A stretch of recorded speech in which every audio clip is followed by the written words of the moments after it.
Going into last season, many outsiders predicted that the Utah Jazz would be one of the worst teams in the league and that they lacked a solid collection of talent. However, for most of last year, they were inside the playoff race. They drastically outperformed expectations and only didn't make the play-in tournament because they backed off for a higher draft pick. It was a season that saw Lauri Markkanen blossom into an all-star starter, and late first-round pick Walker Kessler finished third in Rookie of the Year voting.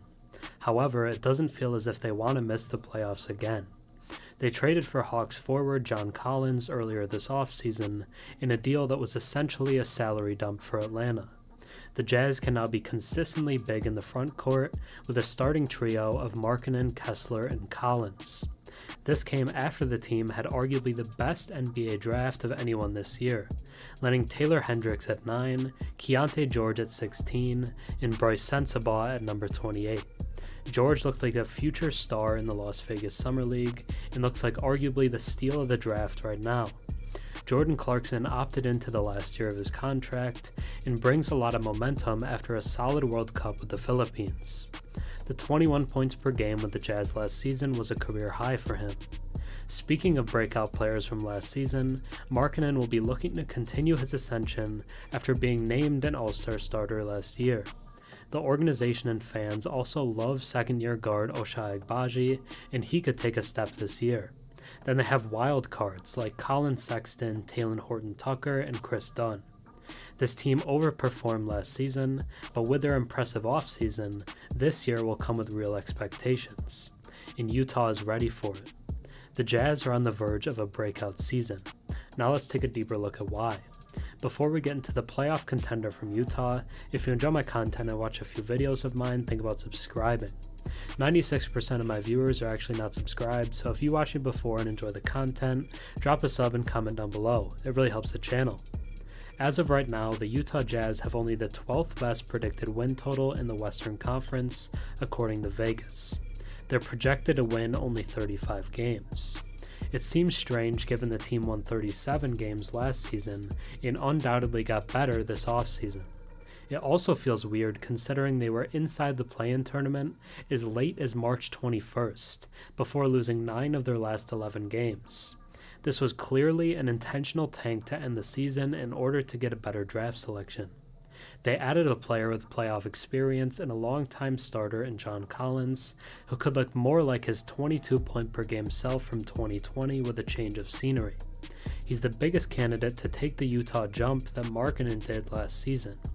They brought in 3 first-round picks that could all be rotation players right away, and many are campaigning for Keyonte George to be the starting point guard from day one. I also really like the free agency flyers they took on Omer Yurtseven and Romeo Langford, both of whom have shown flashes in the past. On top of the new players, the team is also relatively young, and key guys like Lauri, Kessler, and Agbaji could all be better. That's why the Jazz can make the playoffs as early as this season.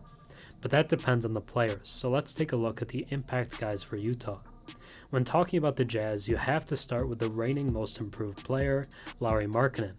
He was misused earlier in his career by both the Bulls and the Cavs, but after seeing him play with the Finnish national team, Jazz coach Will Hardy decided to use him as the lead option that we saw with Finland, and it worked perfectly. He dominated on the court for Utah, averaging 26 points, 9 rebounds, and 2 assists per game. His previous career high in points was 15. He was even named an all-star starter for his efforts. He did it all at an efficient clip as well, shooting 50% from the field and 39% from 3. Standing at 7 feet tall and playing the small forward spot, Markkanen can shoot over the top of defenders with ease. He'll also throw down a mean poster slam from time to time. He got better throughout the season last year, and I expect him to be even better this season. He will be an all-star for the second straight year. Then we should talk about his partner in crime, Jordan Clarkson.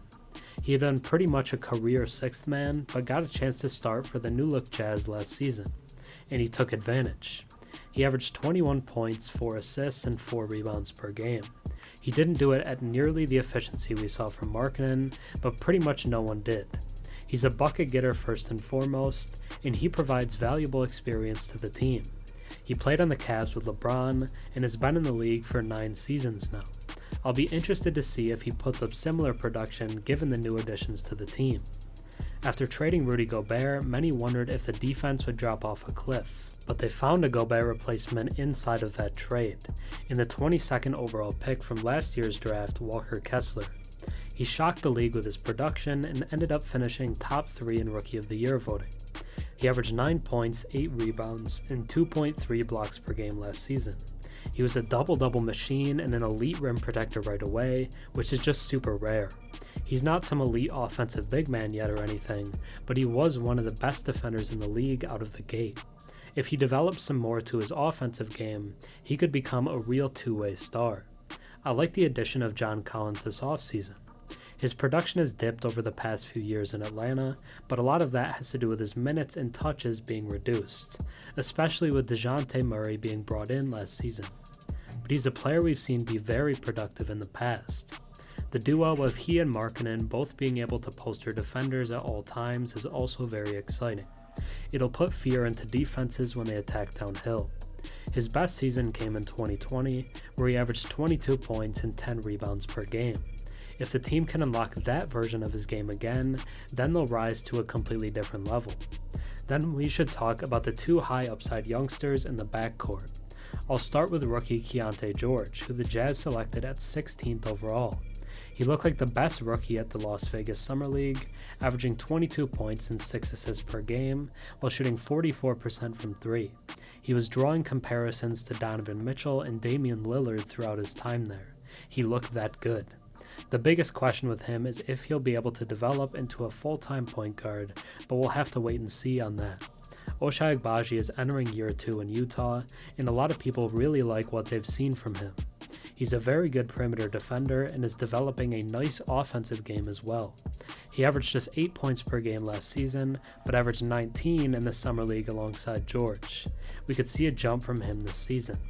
I think Collin Sexton could be the biggest wild card of anyone for this team, but THT is in that conversation as well. Sexton looked like a future star with the Cavs early in his career, but he suffered a meniscus tear that he was working his way back from last season.